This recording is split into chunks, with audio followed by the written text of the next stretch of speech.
To the end, he never wavered, defending the Iraq War and the harsh interrogation tactics that defined his vice presidency, making him a lightning rod for critics, but an icon to conservatives. Thank you all very much. Knock it off. A welcome like that's almost enough to want to make me run for office again.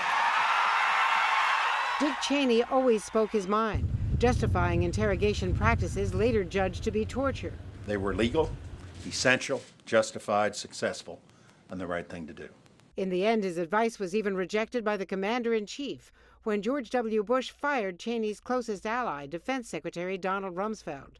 It was a turn of events no one would have predicted when Richard Bruce Cheney became the 46th Vice President of the United States. So help me God. He had already served as the youngest White House Chief of Staff under Gerald Ford, a powerful congressman from Wyoming, and Secretary of Defense under the first President Bush. Born in Nebraska, Cheney's family moved to Casper, Wyoming when he was a boy. He won a scholarship to Yale but quit, finally graduating from the University of Wyoming and marrying his high school sweetheart, Lynn, a leading conservative author and commentator. The man I married has a very interesting mind. Problems get redefined, and you find yourself thinking about things in new ways.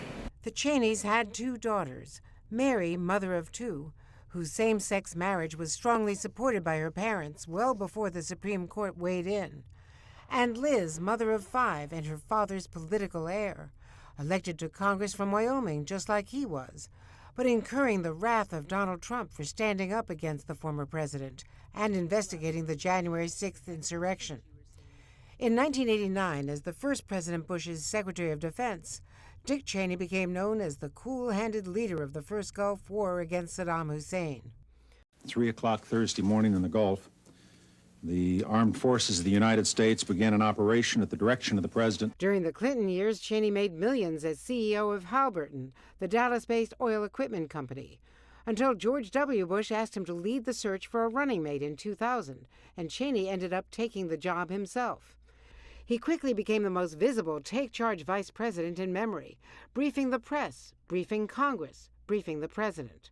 The main reason I'm there is to serve him. He needs people around him who care only about his success, who are prepared to give him honest advice and never sugarcoat it. He helped shape a cabinet some said looked more like Cheney's than Bush's, in a White House that for a while appeared to be a co-presidency.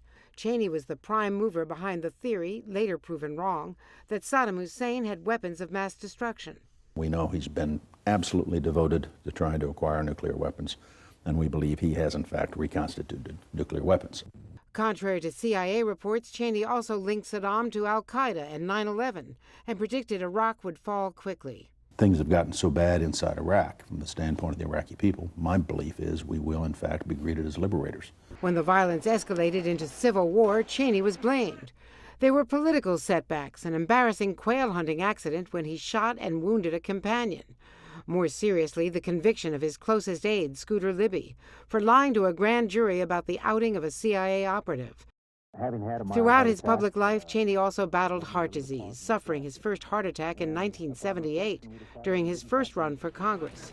Just days after being elected vice president, he underwent a procedure to open a clogged artery, and soon after, a pacemaker.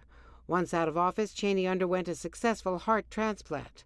Still, to the end, he stuck to his deeply conservative roots, making him one of the most powerful and controversial vice presidents in recent American history. Andrea Mitchell, NBC News, Washington.